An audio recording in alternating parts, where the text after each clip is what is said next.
The MAMBA mentality simply means trying to be the best version of yourself. That's what the mentality means. It means every day, you're trying to become better. And it's a constant quest. It's an infinite quest. To me, the mentality is a really simple one in the sense that the confidence comes from preparation. So when the game's on the line, I'm not asking myself to do something that I haven't done thousands of times before, right? So when I prepare, I know what I'm capable of doing, I know what I'm comfortable doing, and I know what I'm not comfortable doing. Right? And so in those moments, if it looks like I'm ice cold or not nervous, it's because I've done it thousands of times before. So what's one more time? It makes the journey worthwhile. You know what I mean? Because you go through moments where you have that adversity and you got to figure your way through it. So like the start of the game, I actually had to just start laughing at myself after a while. Like after I missed like the 5th shot in a row. So this is pretty funny. This game can either be like, I can either turn it around or it's just going to be absolutely horrendous. Be the worst last game ever. So, from that point, I said, I'm comfortable. It's either going to be the worst last game ever, or it's going to be the best last game ever, but I don't want anything in between. For me, it was just like the end of a really long, beautiful journey. I started playing a game of basketball since I was 2, right? And so for this to be the moment, this is the last game for me to come out and perform in front of my fans, in front of my home crowd, in front of my family. It was really exciting. It wasn't any pressure, it wasn't sad or anything like that. It was like, this is awesome. Let's go out here and put on a show one more time. I was excited, like I was ready to go. I was ready to go. And, I saw my family right before we ran out in the court.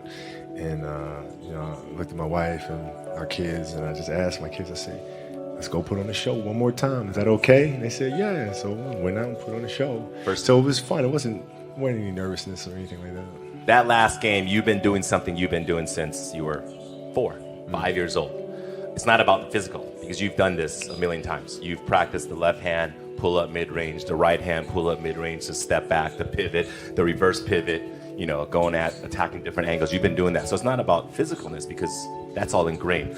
Was that last game fully just mental, just fighting through it and just say, look, I gotta do this?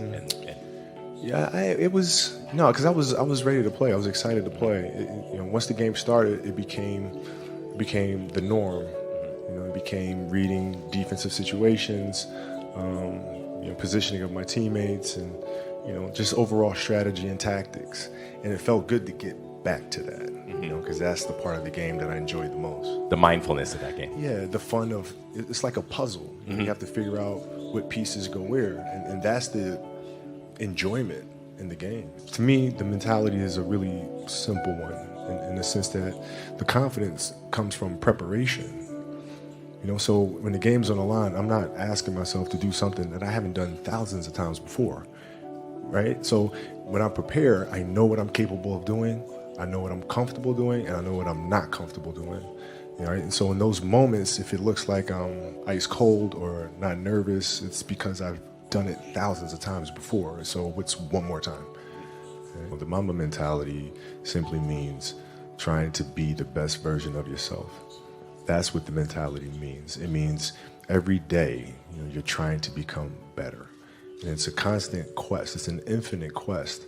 So starting at the age of 2, when I first started playing the game, and on and on and on, I always ask questions. I always try to get better every single day, learn more. You were asking questions at 2?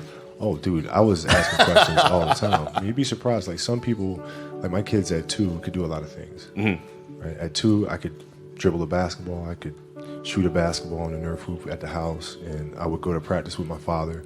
I would observe my father. I'd sit and watch games with him. And was he your first coach? Yeah, I guess you could say that. A lot of things I learned by being around the game. Right? So by the age of 6, I was already strategizing versus other 6-year-olds. The age of 6, I figured out 6-year-olds couldn't dribble with their left hand. And so I said, okay. A lot of 12-year-olds can't dribble with their left hand. Well, imagine 6. So when I was playing these 6-year-old kids, I would make them dribble with their left because I knew they couldn't. And so they dribble off their foot. I'd pick it up, lay it up. Do it again. Dribble off foot, pick it up, lay it up. So at 6 years old, I had 63 points.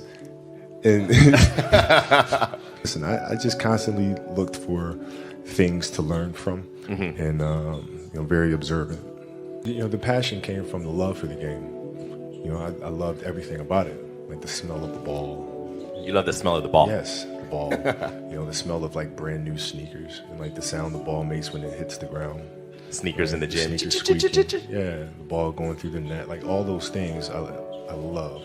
And so the passion comes from that, because once you have that love, you just want to be a part of this thing all the time. Like, I was born to play basketball, you know what I mean? And I played a lot of different sports, but nothing brought me the sense of peace and of escape, that the game of basketball did. Yeah, the game is absolutely everything for me. Not every kid knows their passion at 2 or 5, right?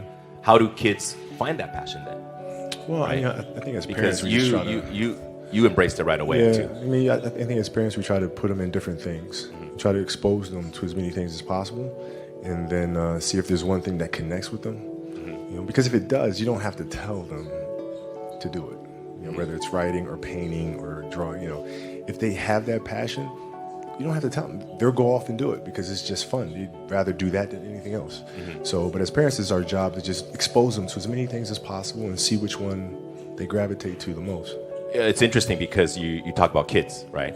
Originally we were talking about you. Now you're talking about your kids and their passions.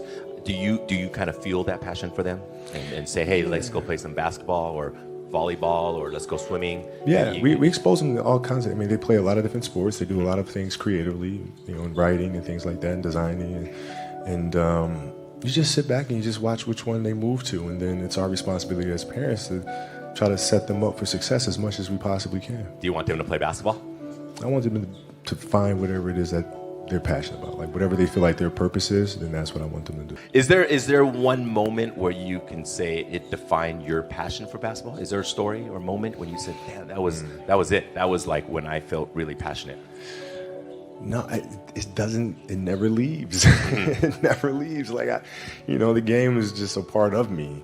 So it never leaves. Even now that I'm retired, everything that I've learned from the game of basketball, I've carried it over into life. Like basketball's helped me be a better person, a better friend, a better father. Well, because there's life lessons that are within the game, like communication, like unselfishness, like attention to detail, and empathy and compassion. Like all those things are in the game. And as an athlete, if we are aware of those things, it helps us become better human beings. And you can apply that toward your post basketball days, your retirement, into your business world, your future ventures. Sure. You can apply. I was applying that even while I was playing, just in life outside of the game, and even more so now. In building a business and all these things. The kind of culture you want to have. All those things are directly learned from the game of basketball for me. If your job is to try to be the best basketball player you can be, right? To do that, you have to practice, you have to train, right? You want to train as much as you can, as often as you can. So if you get up at 10 in the morning, train at 11, right? 12, say 12, train at 12, train for 2 hours, 12 to 2. You have to let your body recover. So you eat, recover, whatever. You get back out, you train, start training again at 6. Train from 6 to 8. Right? And now you go home, you shower, you eat dinner, you go to bed, you wake up, you do it again, right? Those are 2 sessions. Right? Now imagine you wake up at 3, you train at 4, you go 4 to 6, come home, breakfast, relax, blah, blah, blah. Now you're back at it again, 9 to 11, right? You relax, and now all of a sudden you're back at it again, 2 to 4, and now you're back at it again, 7 to 9. Look how much more training I have done by simply starting at 4, right? And so now you do that. And as the years go on, the separation that you have with your competitors and your peers just grows larger and larger and larger and larger and larger. And by year 5 or 6, doesn't matter what kind of work they do in the summer, they're never going to catch up because they're 5 years behind. Right? So it makes sense to get up and start your day early because you can get more work in. Who taught you that? For me, it was just common sense. Like I can if I start earlier, I can train more hours, and I know the other guys aren't doing it because I know what their training schedule is. Right? So I know if I do this consistently over time, the gap's just going to widen and widen and widen and widen and widen, and they won't be able to get that back.